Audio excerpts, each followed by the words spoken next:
Assalamualaikum warahmatullahi wabarakatuh. Bagaimana kabarnya semua? Sehat? Alhamdulillah. Marilah kita saat ini meneruskan pelajaran yaitu kitab Mabadi Fiqhiyah juz awal ya.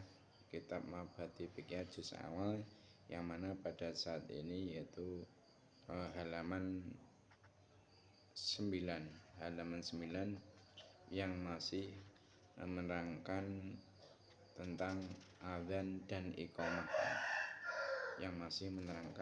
masalah adzan dan iqamah. Kemarin kita sudah menerangkan masalah tentang adzan dan untuk saat ini itu kita akan menerangkan masalah iqamah. Sebelum kita mulai, mari kita niat mencari ilmu bersama-sama. Bismillahirrahmanirrahim.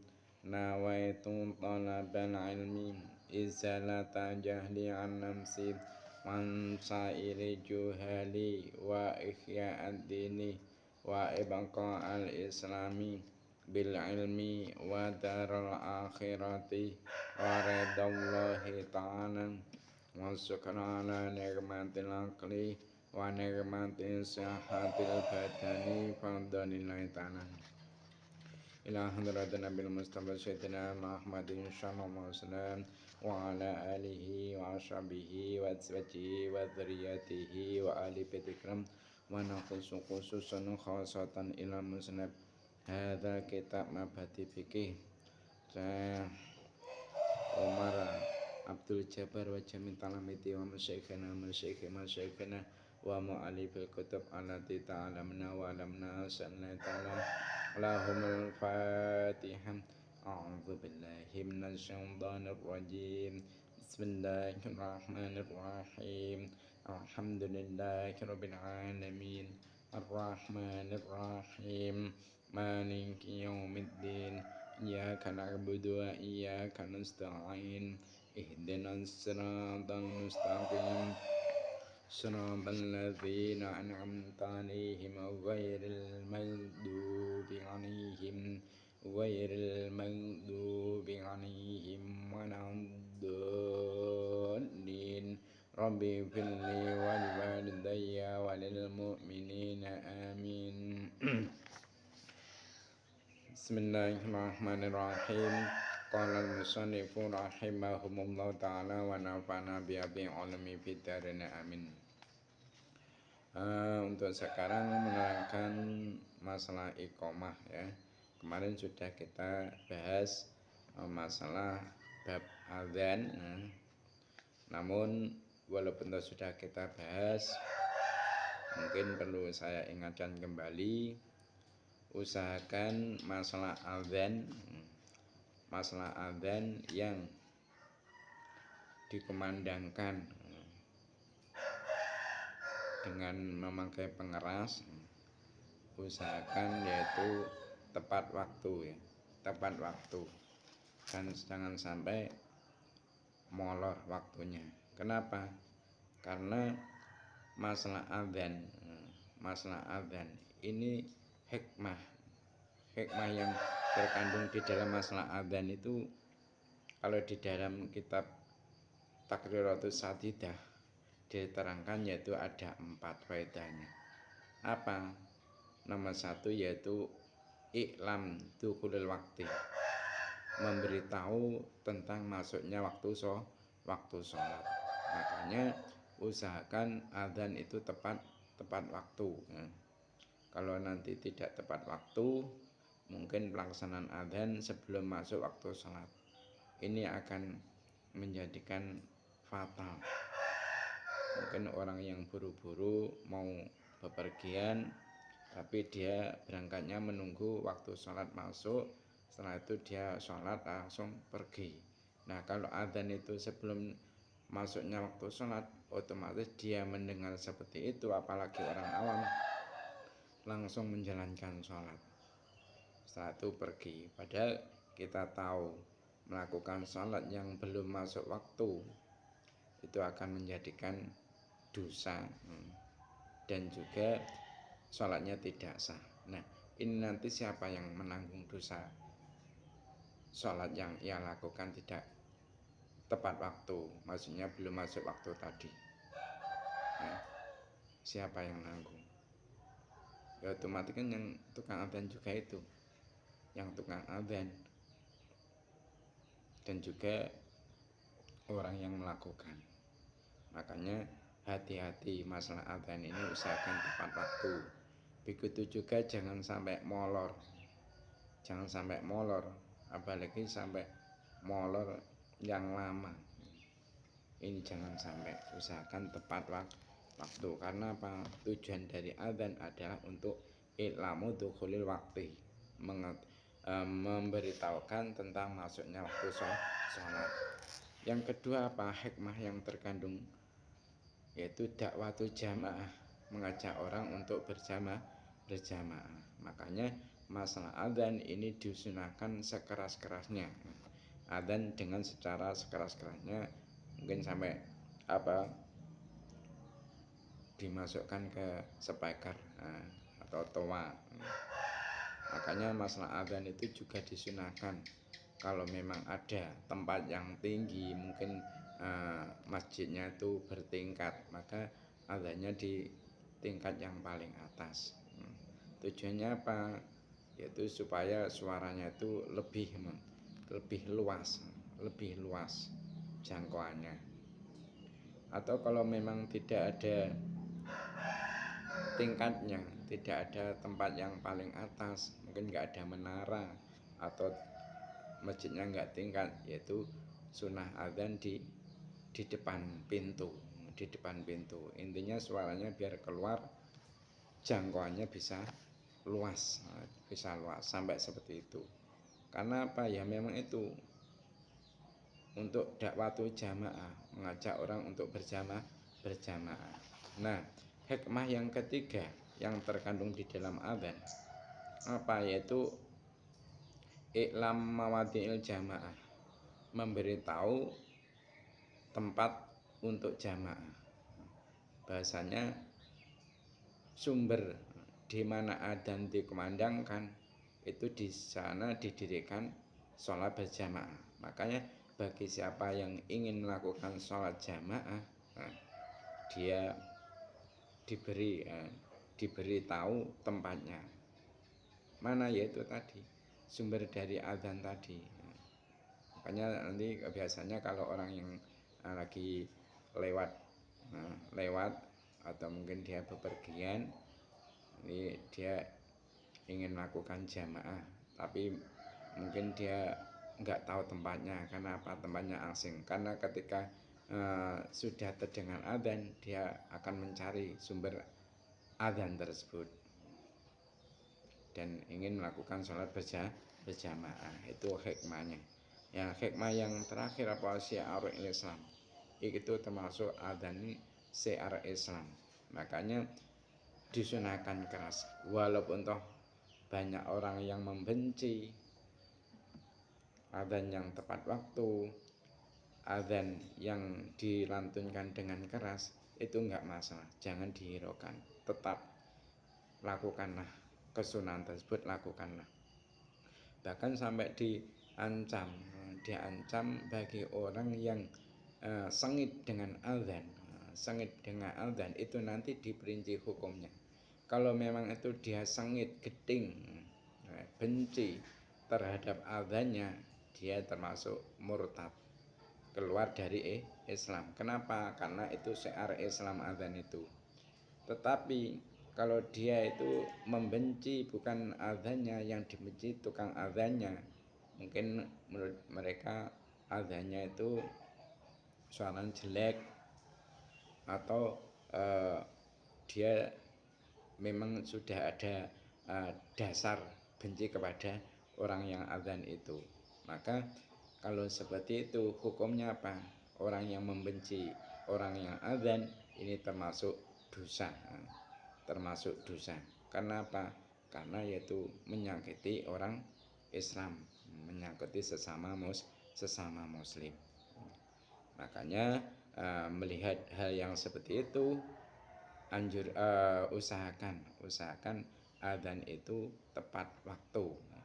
Kalau memang nggak bisa tepat waktu ya jangan sampai dilantunkan dengan keras di atas toa atau atas dan jangan sampai dilantunkan dengan keras yang akhirnya menjadikan orang bingung. Nah, untuk sekarang mari kita teruskan yaitu masalah iqamah ya, masalah iqamah. Bismillahirrahmanirrahim. Sin ma iku apa? Sin ma iku apa al iqamatu utawi kang aran iqamah. Sin ma iku apa al iqamatu utawi kang aran iqamah.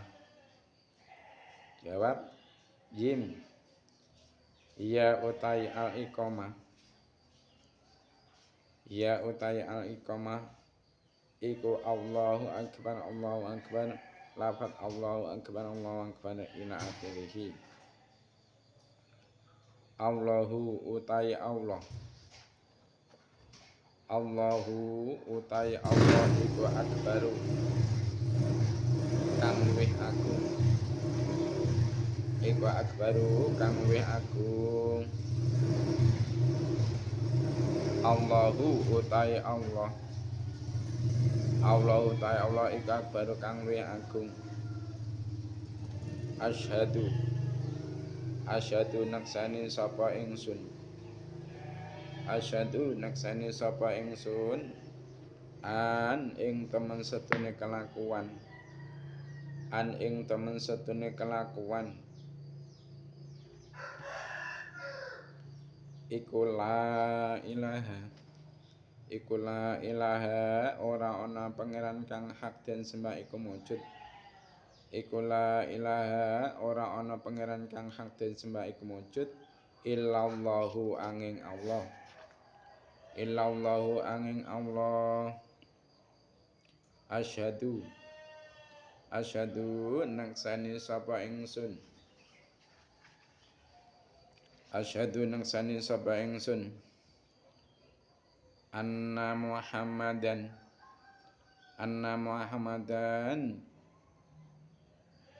ing temen setune Nabi Muhammad. Anna Muhammadan ing temen setune Nabi Muhammad iku Rasulullahi utusane Allah. Iku Rasulullahi utusane Allah. Hayya ayu ala sholati ing atase padha nglakoni salat. Ala sholati ing atase padha nglakoni salat. Hayya ayu alal falahi ing atase padha nuju maring kebahagiaan. Alal falahi ing atase padha nuju maring kebahagiaan. Qad qomat teman-teman wis jumeneng. Qad qomat teman-teman wis jumeneng apa as-sholatu salat. Qad qomat teman-teman wis jumeneng. Qad qomat teman-teman wis jumeneng apa as-sholatu salat. Apa salatu salat. Allahu utawi Allah. Allahu utawi Allah iku akbaru maha agung. Allahu utawi Allah iku akbaru maha agung. La ilaha ora ana pangeran kang hak den sembah iku mujud. La ilaha ora ana pangeran kang hak den sembah iku mujud.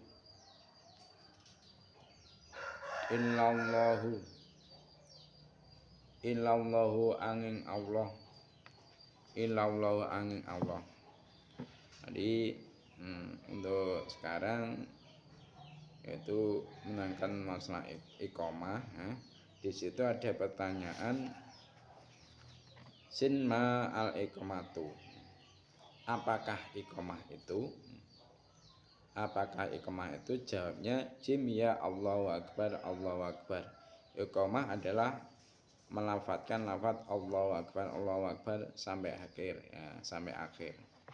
Nah, sebelum mengetahui atau membahas tentang masalah iqamah secara detail, perlu pertama kali kita harus mengetahui hukum iqamah, terus syarat sahnya iqamah dan kesunahan-kesunahan di dalam iqamah. Nah, perlu saya ketahui bahwasanya iqamah atau iqamat itu hukumnya adalah sunnah. Iqamat hukumnya sunnah dalam sholat fardu. Tapi kalau sholat sunnah tidak disunahkan untuk iqamah. Untuk sholat sunnah yang dianjurkan berjamaah seperti hanya sholat taraweh, sholat idul adha, idul fitri, di situ disunahkan untuk melafadzkan as-sholatu jami'ah, itu saja, tidak iqamah seperti sholat fardu. Jadi hukum melakukan iqamat ketika kita menjalankan sholat fardu hukum sunnah ya. Terus baik sholat ada, sholat yang dilakukan di waktunya, maupun qadha, maksudnya sholat yang dilakukan di luar waktunya, tetap disunahkan untuk iqamah. Baik sendiri maupun berjamaah.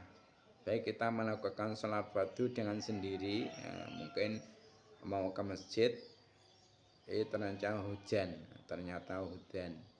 Nah, di rumah tidak ada teman untuk berjamaah, akhirnya kita melakukan sholat dengan tanpa berjamaah, maksudnya kita lakukan dengan sendiri, maka di situ pun kita tetap disunahkan untuk iqamah. Bahkan bukan hanya iqamah, adzan pun kalau kita laki-laki tetap disunahkan adzan plus ditambah iqamah. Baik bagi laki-laki maupun perempuan.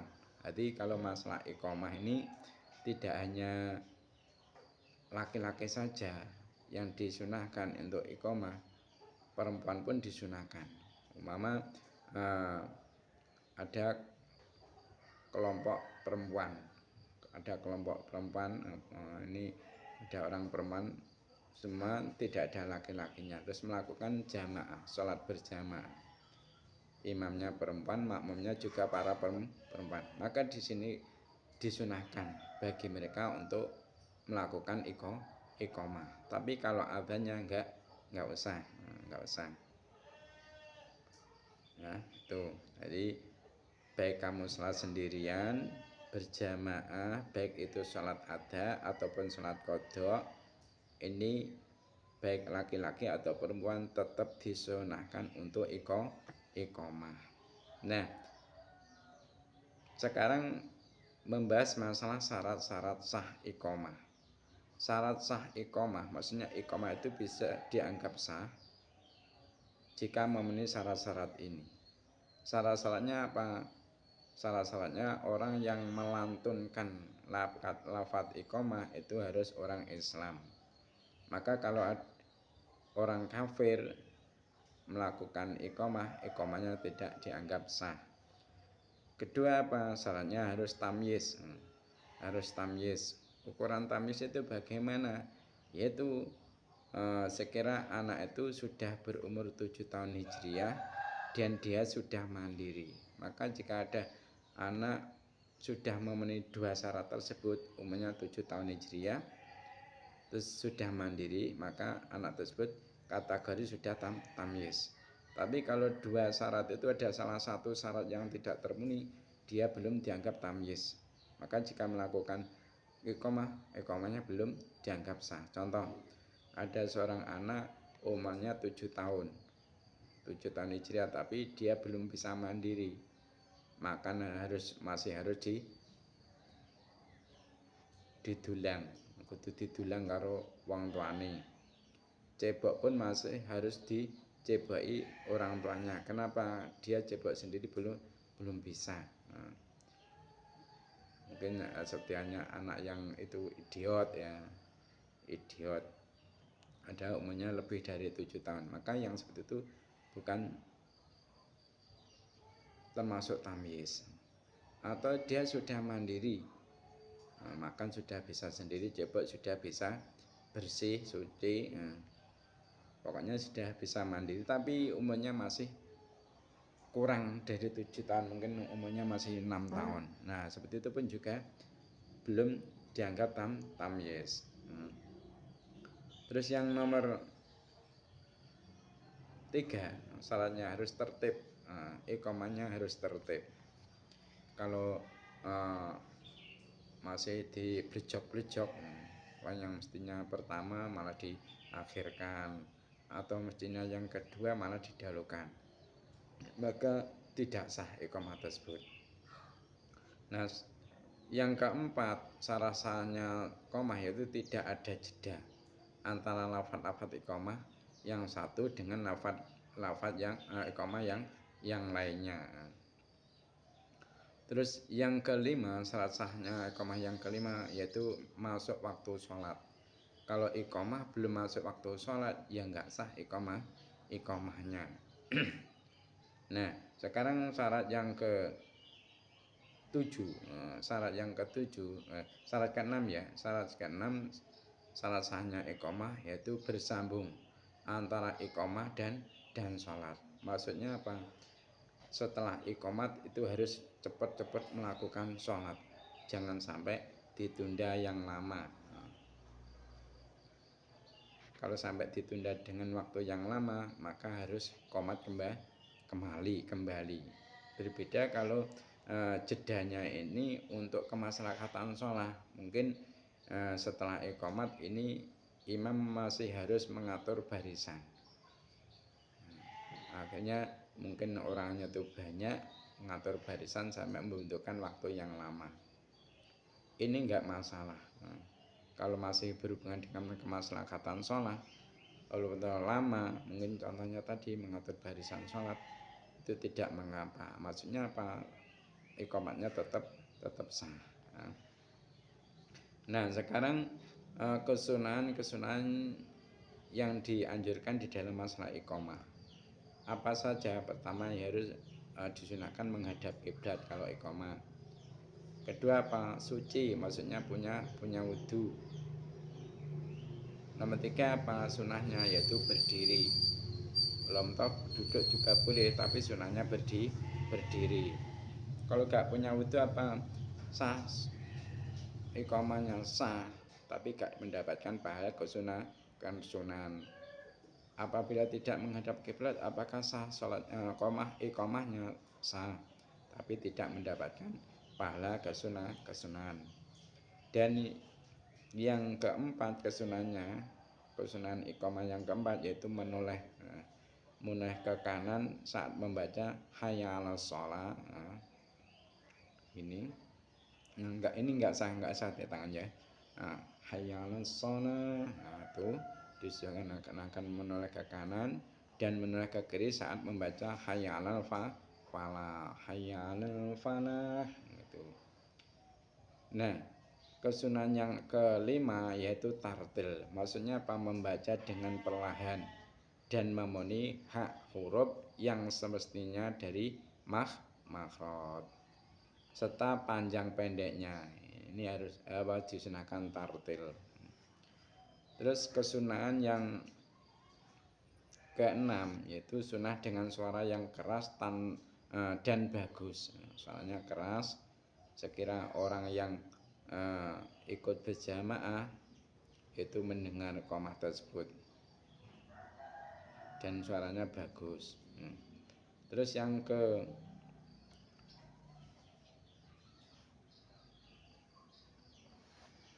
ketujuh, syarat sunahnya iqamah yaitu mukim. Orangnya itu orang yang mukim di situ, bukan musafir. Kesunahannya. terus memiliki akhlak yang mulia dan tidak fasik. Kedelapan, kesunanan iqamah yang kedelapan tidak terlalu panjang dalam mengumandangkan iqamah. Dawa-dawa.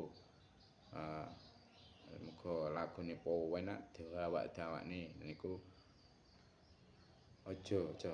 Nah, apa sampurna ya sahae tapi enggak entuk kesunahan. Nah, sing nomor 9 apa? Membaca doa setelah iqamah. Doae napa? Ya nika aqamallahu wa adamaha madamatis samawati wal ard. Nah, itu ya. Jadi kesunahan-kesunahan yang disunahkan di dalam iqamah itu. Nah, sekarang jeda antara adzan dan iqamah itu yang baik bagaimana ya. Gini, jarak antara adzan dan iqamah itu yang tepat jaraknya seberapa. Nah, di dalam masalah waktu sholat itu kan ada waktu fadilah ya. Ada waktu fadilah, ada waktu makruhah, mukarramah dan sebagainya. Nah, ini anjuran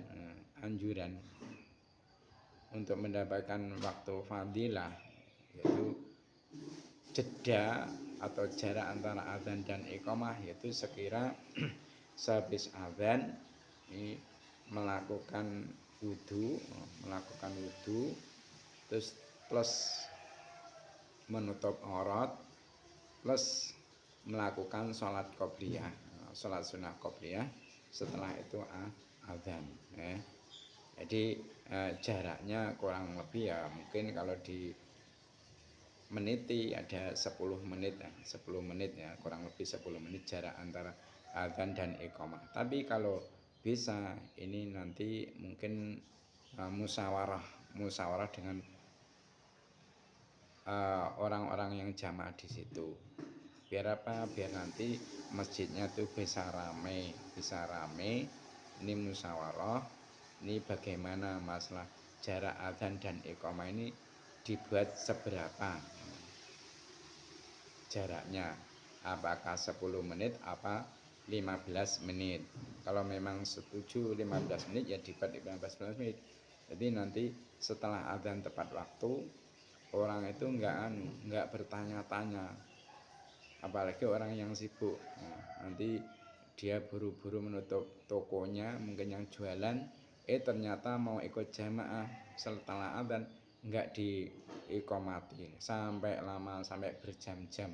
Kenapa? Mungkin menunggu imamnya. Maka ini nanti kasihan orang-orang yang sibuk itu kasihan.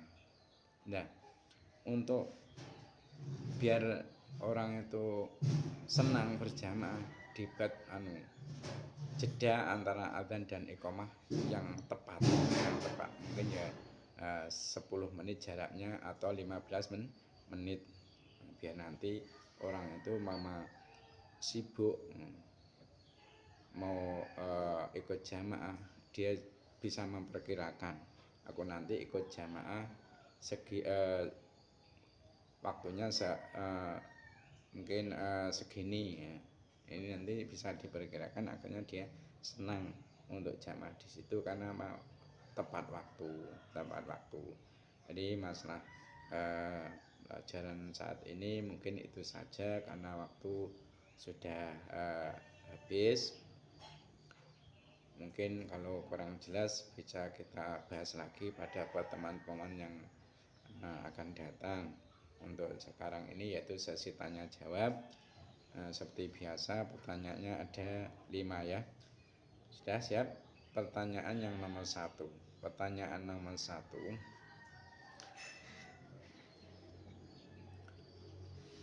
Kesunahan adzan yang telah saya terangkan tadi itu ada berapa? Kesunahan adzan yang telah saya terangkan tadi itu ada berapa? Nomor 1. Nomor 2,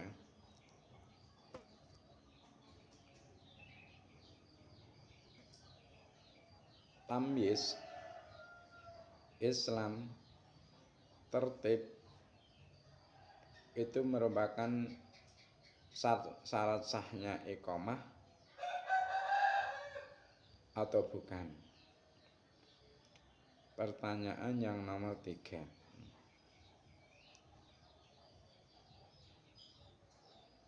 Apakah hukum iqamah? Apakah hukum iqamah? Pertanyaan yang nomor 4. Ketika iqamah melafadzkan lafadz hayya 'alas shalah, kita disunahkan untuk menoleh kemana? Pertanyaan nomor 4 ya. Sekarang pertanyaan yang nomor 5. Pertanyaan yang nomor 5. Hukum ketika mau iqamah dia berwudu dulu, karena hadas berwudu dulu, itu hukumnya apa? Itu saja ya pertanyaan.